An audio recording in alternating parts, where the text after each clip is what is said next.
चलो बेटा, अब ये हमारा पहला प्रैक्टिकल क्वेश्चंस का लेक्चर है, ठीक है। क्वेश्चन नंबर कौन सा करें? 19, 20, 28 क्वेश्चन। हम इसमें दिस रियलाइजेशन अकाउंट को बनाना सीखेंगे, ठीक है।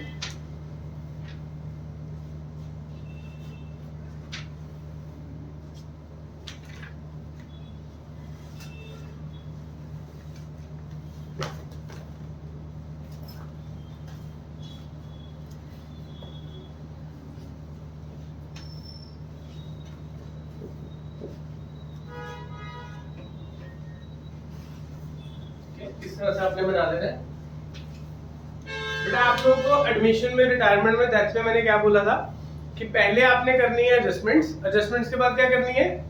Balance sheet. डिसोल्यूशन में उल्टा चलेगा, पहले क्या करेंगे, उसके बाद उनकी एडजस्टमेंट की, उसकी सेटलमेंट।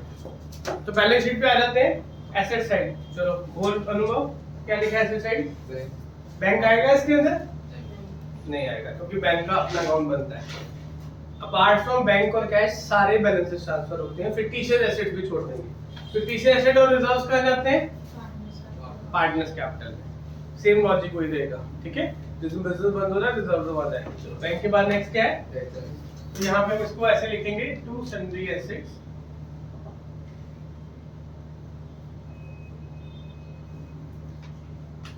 डेटर्स। उसके बाद कितनी वैल्यू है? 2,40,000। उसके बाद स्टॉक कितना है? 30। हाँ जी 130। उसके बाद फर्नीचर कितना है? 2 लाख। 2 लाख। मशीनरी 9 लाख 30। 9 लाख। 30। उसके बाद उमेश करंट अकाउंट। उमेश का करंट अकाउंट है तो वो कैपिटल अकाउंट में जाएगा। यहाँ कैपिटल अकाउंट मांगा हमसे, छोड़ दे, ठीक है। तो लायबिलिटी साइड पे आ जाओ, ठीक है। पहले तो इसका टोटल करके लिखो यहाँ पे, ये हमारे टोटल एसेट्स है। 2 + 1 3 4 5 14 15 लाख। कितने के एसेट्स हो गए टोटल? ठीक है। 15 लाख के एसेट्स हैं जिनको हम बेचेंगे या जिनको पार्टनर्स टेक ओवर करेंगे। सर करंट अकाउंट है, करंट अकाउंट में क्या बोला था, कहाँ पे क्लोज होगा? कैपिटल अकाउंट में। तो करंट अकाउंट पार्टनर करा, पार्टनर से कुछ भी नहीं यहाँ डालना, चाहे लोन है चाहे कैपिटल है। हाँ, को प्रॉफिट लॉस होगा लोन के ऊपर, वो डालेंगे। वो आगे जाके मैं लोन अकाउंट एक दिन अलग से कराऊंगा एक लेक्चर में, ठीक है। चलो लायबिलिटी साइड बोलो, चलो उपदेश। क्रेडिटर्स बाय क्रेडिटर्स कितने हैं? 170। 170। उसके बाद वर्कमैन कंपनसेशन रिजर्व डालेंगे? नहीं डालेंगे, ठीक है। सर इसमें हम ऐसे करेंगे बाय सन्ड्री लायबिलिटीज। अगर एक से ज्यादा होगी तो है नहीं, मैंने देख लिया। सर अगर इसमें जल्दी से एम्प्लॉयज प्रोविडेंट फंड आगे आगे देखो बेटा, एम्प्लॉयज प्रोविडेंट फंड किसका होता है? एम्प्लॉयज। तो एम्प्लॉयज पार्टनर्स होते हैं कि अलग होते हैं? अलग। तो वो यहाँ पे आएगा कि नहीं आएगा? आएगा। पार्टनर्स को नहीं देना होता इसलिए वहां छोड़ते थे, तो यहाँ पार्टनर्स को छोड़ के सब कुछ आना है, तो एम्प्लॉयज के पैसे देने नहीं जाते हो। कंपनी बंद हो रही है, उनका पीएफ पड़ा है, तुमको पीएफ देख रहे नहीं जाओगे। जो ये रिजर्व है ना, वर्कमैन कंपनसेशन, ये बड़ी ट्रिकी एडजस्टमेंट है। आप लोग इसको शॉर्ट में समझो क्या करना है। जो तो जनरल रिजर्व है, फ्री रिजर्व है, कौन सा रिजर्व है? उसको तो पार्टनर कैपिटल में बांट रहा है। पर जो स्पेसिफिक रिजर्व है उसके ना अकॉर्डिंग टू सिचुएशन ट्रीटमेंट होता है। एक इलस्ट्रेशन में बताऊंगा आपको। अगर तो रिजर्व कम है, जैसे मान लो रिजर्व की वैल्यू 20,000 है लेकिन आपको पे 40,000 करने हैं, पैसे कहां से दोगे? एक ही से दोगे। अगर ज्यादा है तो पार्टनर में बांट लेंगे, बराबर है तो it's easy. Let's say reserve भी 40 है और लायबिलिटी भी 40 है, नो प्रॉब्लम, ठीक है। रिजर्व 40 है, लायबिलिटी 30 है, तो 10,000 बच गया, वो कहां जाएगा? लॉजिकली। पर रिजर्व 40 है, लायबिलिटी 50 है, तो 10,000 पे कहाँ? वो तो रिवैल्यूएशन में जाता था, अब यहाँ कहाँ जाएगा फिर? सेम लॉजिक यही चलेगा। लेकिन अभी आपको मैं बड़ा एक सिंपल तरीका बताता हूँ, गलत नहीं होगा। जनरल रिजर्व को पार्टनर्स में बांट दो, स्पेसिफिक रिजर्व चाहे कम है चाहे ज्यादा है या कुछ भी है उसको यहाँ डालो, ठीक है ना। By this way your question will become easy, ठीक है ना। यहाँ पे दिया हुआ है वर्कमैन कंपनसेशन कितना दिया है? 2 lakh. By workman compensation reserve. अरे पार्टनर्स पे डिस्ट्रीब्यूट नहीं करना। बेटा इसकी लायबिलिटी कोई आ रही है नहीं आ रही नीचे देखनी है। मैंने क्या बोला, स्पेसिफिक रिजर्व यहाँ डाल दो, जनरल रिजर्व को पार्टनर डाल दो। मैंने ये तो बोला ना। ठीक है। उसके बाद रमेश करंट अकाउंट और कैपिटल अकाउंट इनको इग्नोर करेंगे। अब आ जाते हैं एडजस्टमेंट्स पे। रिद्धि पहले एडजस्टमेंट बोल। Remains to 50% of stock at 10,000 less than book इसकी बोल दोबारा बोल। value. Remains to 50% of stock at 10,000 less than book value. Ramesh stock में से आधा स्टॉक ले गया बुक वैल्यू से 10,000 कम। तो इसका मतलब बाय रमेश क्या ले गया वो? हाँ जी बेटा, कितनी वैल्यू आएगी दीदी? कितनी वैल्यू का लेके गया हो? कितना होगा 50% स्टॉक? 1,30,000 65,000 लिखे यहाँ पे। 65 लिखे, 55 लिखे। 54 कैसे आया? लेस 10,000। 1,30,000 में से आधा स्टॉक ले गया, उसकी बुक वैल्यू कितनी हुई? 65। वो दूसरे का मैं 10,000 रुपए कम दूंगा, जितनी वैल्यू पे ले गया उतने पैसे ले लेना उससे। ठीक है, ये स्टॉक भी आधा हुआ है, पूरा नहीं हुआ। ठीक है, चलो go with next adjustment. Furniture was taken by Umesh for 50,000 and machinery sold for 4 lakh. Umesh ले गया पहले तो फर्नीचर, कितने का? 50,000. और फर्नीचर था कितने का? 9 lakh. सारा सारा फर्नीचर ले गया ना। कहीं लिखा तुमने हाफ, तो इसका मतलब ये पूरा का पूरा खत्म। इसको टिक लगाना है साथ। वो तो 50,000 ले गया। उससे कहा मैं 50,000 दूंगा। It took over the furniture for 50,000. बेटा 2 लाख का खरीदा था, पता नहीं कितने साल पहले खरीदा था। फर्म ने बेचा है पार्टनर। हाँ, फर्म ने पार्टनर को बेच दिया, ऐसे समझ लो। अच्छा 50 को भेज। हाँ, वो नहीं बिक रहा होगा बाहर, तो उसने कहा तो मैं ले जाता हूँ। ठीक है, चलो सचिन नेक्स्ट एंट्री। नहीं, मशीनरी भी थी। Machinery was sold for 4 lakh. तो वो बैंक से होगा, बाय बैंक। मशीनरी कितना? 4,50,000. तो ये मशीनरी को भी टिक कर देंगे। ठीक है, इसके बाद next Creditor were paid in full. Indicator तो पूरे वैसे दिए, तो इधर आएगा किधर आएगा? Debit side. क्या लिखेंगे? टू बैंक, ब्रैकेट में लिख दो क्रेडिटर्स। सेम वैल्यू आएगी 170 की 170। ठीक है, उसके बाद next There was an unrecorded bill for repair for 1,60,000 which was settled and paid at 1,40,000. There was an unrecorded body को अंडरलाइन करो। ऐसे एक बिल है जो कि बैलेंस शीट में लिखा नहीं हुआ, यानी यहाँ पे एक लायबिलिटी लिखी नहीं है जिसकी वैल्यू कितनी थी 1,60,000. पर हमने उसके पैसे कितने दिए 140. तो बेटा देखो, कोई बिजनेस बंद करते वक्त चीज हमें आ जाए या चली जाए, अगर कोई एसेट अनरिकॉर्डेड है, वो हमने अपना स्टोरेज खाली किया, कोई मशीन निकल आई हमें पता नहीं, वो बिक गई 10,000 की, अनरिकॉर्डेड एसेट छोड़, तो 10,000 फायदा हुआ उसे नुकसान हुआ? पैसे आए हैं बैंक टू रियलाइजेशन। इसी तरह से कोई लायबिलिटी निकल आई, हमें नहीं पता था या उस दिन तक नहीं रिकॉर्डेड थी, हमने क्या किया उस दिन? पे ऑफ किया। क्या किया हमने? तो हमारे पैसे आए हैं कि गए? तो रियलाइजेशन टू बैंक। तो यहाँ पे कितने से पेमेंट होगी? 1,40,000. तो इसको क्या लिखेंगे? टू बैंक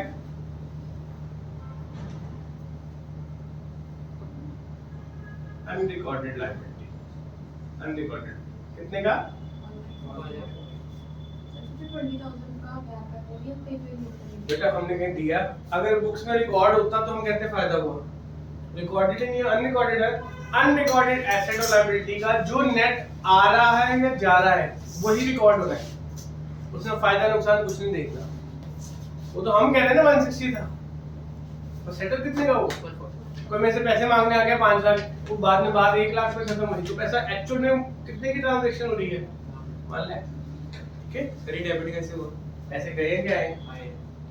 कैसे आए कि गए हैं? पेड है कि रिसीव्ड है? पेड. तो रियलाइजेशन टू बैंक, पैसा जा रहा है ना, टू बैंक हुआ। ठीक है, चलो अब ये खत्म हो गया। यहाँ पे एक चीज का ध्यान रखना है, जॉन से एसेट्स और लायबिलिटीज के बारे में कुछ नहीं बताया। जैसे स्टॉक हाफ रह गया, डेटर्स के बारे में कुछ नहीं बताया, ठीक है। आज से 2 साल पहले ये रूल चलता था प्रूडेंस। क्या चलता था? प्रूडेंस। मान जब आपका बिजनेस बंद हो रहा है, कोई एसेट कोई नहीं लेने आया, ना उसको पैसे मिले ना उसको बाढ़ में लेके गया, तो वो जीरो हो जाता था। क्या हो जाता था? जीरो। तो बाढ़ में जाता था, यानी तो खत्म। रियलिटी में भी ऐसे ही होता है, लेकिन लायबिलिटी देनी पड़ेगी। लेकिन अब एक नोट है, मैं आपको दिखा दूंगा, सीबीएसई का सर्कुलर आया था। Any asset, recorded asset or liability which is already transferred to relation account but no information is given in the question। कोई ऐसा एसेट और लायबिलिटी जो हमारी बैलेंस शीट में बेयर कर रहा था, लेकिन डिसोल्यूशन में दिन उसके साथ क्या हुआ हमें कुछ भी नहीं बताया, तो हमने उस एसेट को और उस लायबिलिटी को बुक वैल्यू पे सेटल कर देना। किस पे सेटल कर देना है? बुक वैल्यू, ठीक है ना, बैंक के थ्रू। किसके थ्रू? तो इसका मतलब हमें जो डेटर्स था उसके कितने पैसे मिले होंगे, और जो बाकी का स्टॉक था उसके कितने पैसे मिले होंगे, 65 पूरे, ठीक है। सर अगर बिका ही नहीं तो हम कैसे assumption लगा सकते हैं? बेटा ऐसे ना, उसकी इंफॉर्मेशन नहीं दी है, वो बिका है नहीं बिका, कम बिका ज्यादा बिका, कुछ भी नहीं बताया। तो सबसे ज्यादा assumption किसको लेते हैं? जो जर्नलाइज्ड हो। अब किसी का ज्यादा भी बिक सकता है, किसी का कम भी बिक सकता है। इसमें मतलब बस बुक्स में शो करा कि हमने बेच दी है, हाँ। पर बिका नहीं है। पता नहीं क्या हुआ है, बताया ही नहीं। बेटा होता क्या, रियल लाइफ में बहुत बड़ी चीज होती है स्टेटमेंट। कभी पार्टनरशिप की कंपनी की बुक्स देखो, बहुत बड़ी बड़ी होती है। अब डिसोल्यूशन करने बैठोगे ना, अगर किसी को बिठाओगे, वो कहेगा मुझे 5-7 दिन दो, मैं आपका अकाउंट सेटल करके बनाऊंगा। इट डजंट टेक 2 आवर्स कि आपका सेटलमेंट बना दिया। ये वैल्यू दे देगी, इतने का बिक गया। It will not take just 1 minute. तुम खरीदने जाओगे, मार्केट में प्रोडक्ट रखोगे, लिस्टिंग करोगे, किसी वेंडर पर जाओगे, कोई लायबिलिटीज को देनी है उससे बात करोगे, इकट्ठा पैसा अरेंज भी करोगे। You have to manage many things. अभी तो आप +2 में पहली बार पढ़ रहे हो ना चीजें, तो उसको एक इन्फर किया जाता है, कुछ वैल्यूज लेकर आपको समझाने की कोशिश की जाती है। समझे बात? इसकी क्लैरिटी के लिए आओ एक इधर बुक के ऊपर पेज नंबर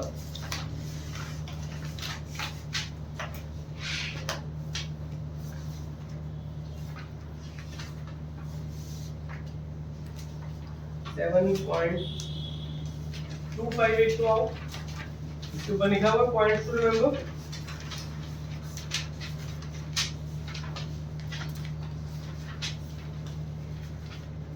इसको रीड करो एक मिनट सारे बच्चे।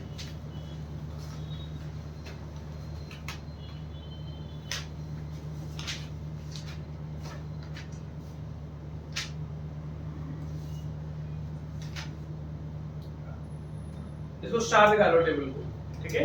क्या लिखा हुआ है इसके अंदर, मैं एक बार ये भी समरी बता देता हूँ। यही इंपॉर्टेंट नोट्स हैं, इन्होंने बुक में लिखे हुए हैं, तो दैट्स व्हाई यहीं से करने हैं। फिर तीसरे assets, PNL account, debit balance कोई भी होगा, वो कहाँ जाएगा? सीधा पार्टनर्स कैपिटल में। रिजर्व भी कर जाएंगे पार्टनर कैपिटल में। Loan by partner is not to be transfer to, मैंने क्या बोला, लोन पार्टनर का होगा तो हमने उसको रिलेशन अकाउंट में आज से 4 साल पहले डाल सकते थे। ये एक ऐसा चैप्टर है जिसमें शायद हर साल कुछ चेंज आ जाता है।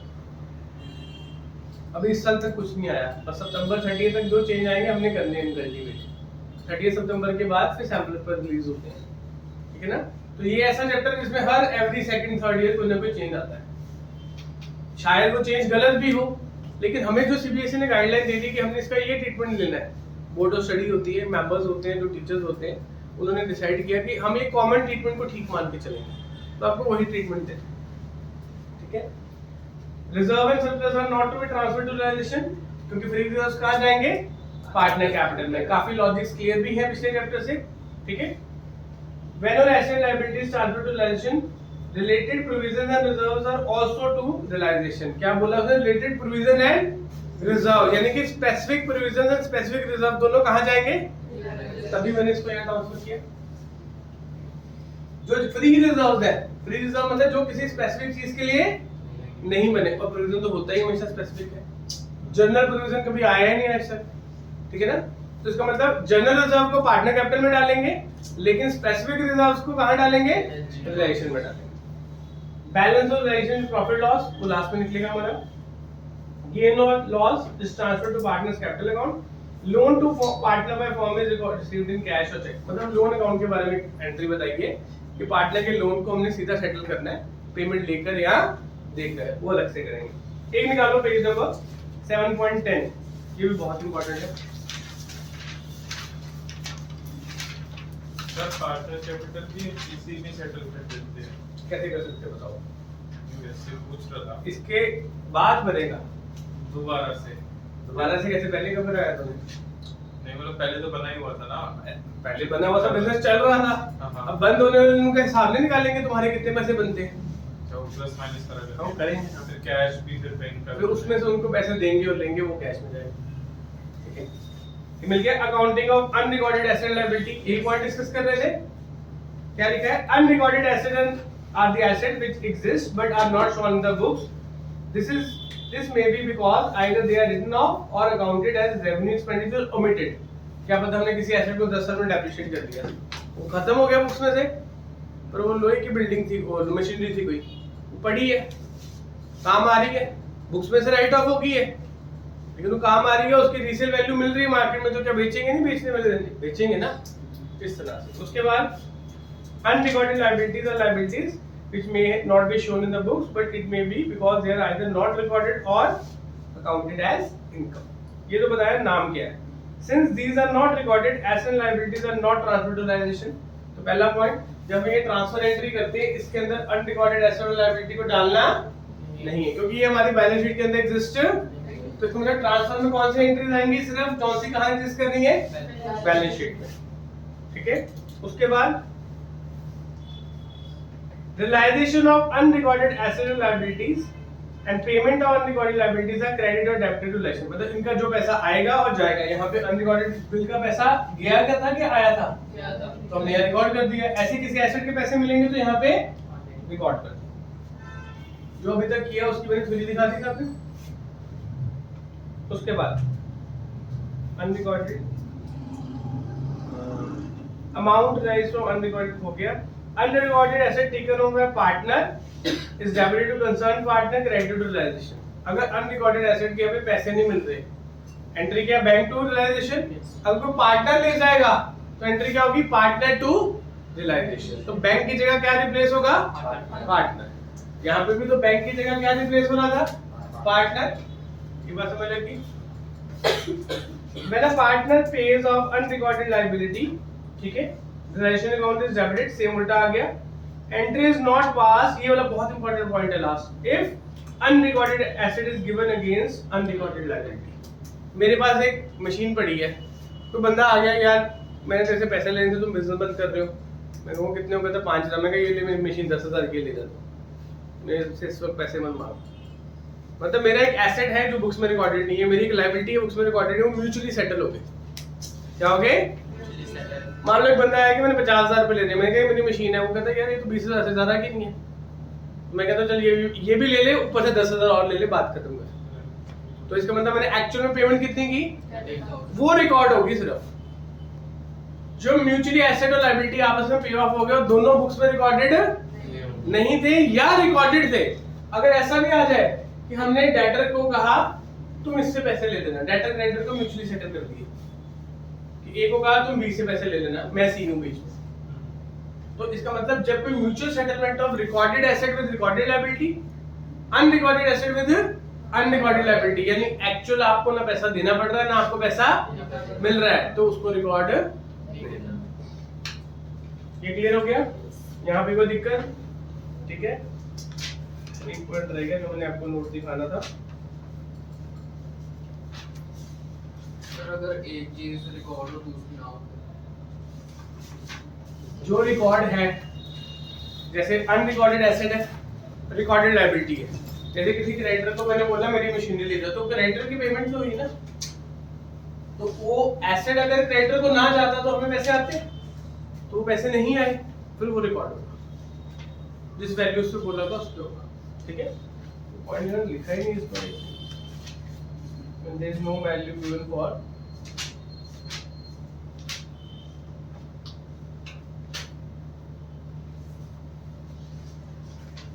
लिख लो, फिर कॉपी पे लिखो।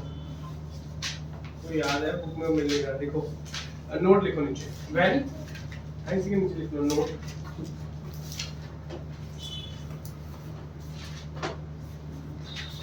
When any recorded asset or liability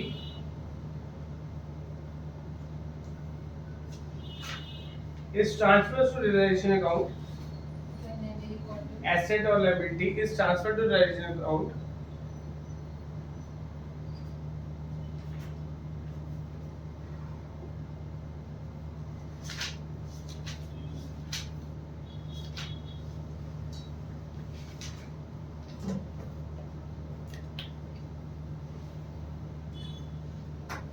and no information is given on the date of dissolution, and no information is given on the date of dissolution,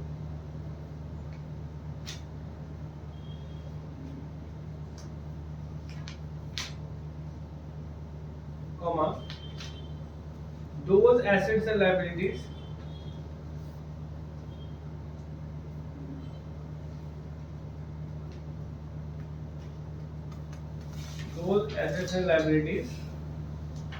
are to be settled at the book value. Those assets and liabilities are to be settled at their book value. ठीक है, जिस asset liability के बारे में कुछ नहीं बताया, जैसे हमने क्या कहा था स्टॉक और डेटर्स के बारे में कुछ नहीं बताया, तो हमने किस वैल्यू में रिलाइज कर दिया, बुक वैल्यू में। चलो कितनी वैल्यू होगी, 697 लाख 55। ठीक है, चलो अब ये रिजर्व है, देखो ये दोनों भी हो गए, सारे एसेट्स हो गए। रिजर्व की कभी भी रियलाइजेशन होती है,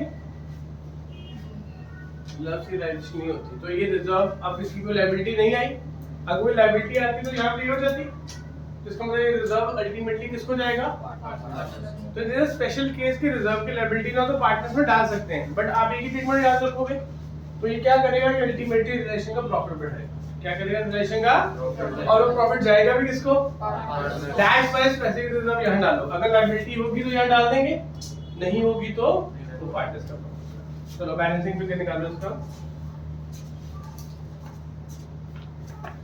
18,10,000 आया, ये देखो कितना है,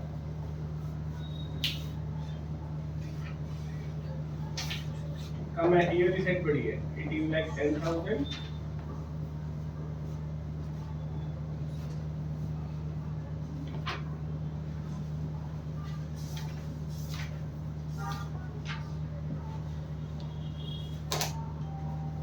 कौन पार्टनर थे यहाँ पे, 1840 है, 1340 रमेश, उमेश 2 है कि 3 है, 2 है, 1810 ही है, अलग से 1810 ही है, ये 1810 ही है, वो कितना है आपका, 1340 1340 टोटल है, 460 डिफरेंस कितना आ गया, 460 वो 60 की 70, 760 डिफरेंस 8,60,000 लगाने 8, 9, 10, 11 लाख बिल्कुल निकाल दो आप सारे, ये देखो 7 लाख, 8, 9, 10 लाख, 10 लाख 80, 10 लाख 80, 11 लाख 80, 1240 आया। अब इसको माइनस करो इसमें से, 1240 माइनस 1810 कितना है, 570 ठीक है। इसको किस रेशियो में बांट देंगे, ओल्ड रेशियो। क्या है ओल्ड रेशियो, रीन्यू उससे निकाल दे 1:1 कहाँ से निकाली, उससे कैपिटल अमाउंट जब ना दी हो तो क्या होता है, 1:1 पर पहली लाइन क्या लिखी है, ठीक बोल रहा है अनुभव, ठीक बोल रहा है, क्या लिखी पहली line, in the ratio of their capital, तो उसको 7:3 में बांट देते हैं, बांटो इसको। यहाँ तो 780 लिखा हुआ है, इन्हीं आई 783 उन्होंने रिजर्व नहीं डाला, उसी का डिफरेंस है 678 ठीक है। 171 कितना है 39 399 000 और दूसरा 171,000 देख लो सही है, ठीक है। एक नोट बनाओ नीचे, एक नोट बनाओ। Specific reserve that is workman compensation reserve is transferred to realization account. Specific reserve that is workman compensation reserve is transferred to realization account. अगर हम उसको नहीं ट्रांसफर करते तो क्या होता? ये 2 टर्म निकल जाता और इसकी वैल्यू कितनी बन जाती? 780 बन जाती। तो बेटा स्पेसिफिक रिजर्व को लेके अभी हमें क्लैरिटी लेनी है, बट आपने उसको कहाँ ट्रांसफर करना है? रिलेशन अकाउंट में, और उसका नोट बना देना है। कोई ट्रीटमेंट गलत नहीं करेगा। नोट बनाया होगा तो, अगर नोट नहीं बनाया होगा तो क्या होगा? टीचर गलत कर देगा। बुक में क्या होगा? किसी क्वेश्चन में उसको डाल के आंसर आ रहा है, किसी में उसको छोड़ के आंसर आ रहा है, किसी में पार्शियली डाल के आंसर आ रहा है। पार्शियली मतलब जितनी लायबिलिटी वो उतना डाल देते हैं, बाकी नहीं डालते। हम हर बार एक ही ट्रीटमेंट करेंगे क्या? हम स्पेसिफिक रिजर्व को कहाँ ट्रांसफर करेंगे? रिलेशन अकाउंट में। ठीक है, और नोट बनाना साथ में जरूरी। क्लियर है सबको? वर्कमैन कंपनसेशन क्या वर्कमैन कंपनसेशन? बेटा उसकी लायबिलिटी दी होगी तो ना, रिजर्व है वो। रिजर्व क्या होता है? प्रॉफिट में से जुड़ा हुआ पैसा। टेक्निकली तो वो फ्री रिजर्व बन गया। क्या बन गया? तो यहाँ आना नहीं चाहिए था, वो पार्टनर्स को जाना चाहिए था। लेकिन जिस केस में उसकी लायबिलिटी होगी तो उसको यहाँ डालेंगे। तो ट्रीटमेंट होता क्या है कि जिस रिजर्व की लायबिलिटी है उसको डालो, और कितना डालो? जितनी लायबिलिटी है। तो अभी आप पहला क्वेश्चन कर रहे हो, दैट्स व्हाई मैंने आपको बोला एक ट्रीटमेंट याद रखो। जब चैप्टर धीरे खत्म होगा आपको क्लैरिटी साथ साथ आती जाएगी। क्लियर है सबको? ठीक है, चलो अगला करें।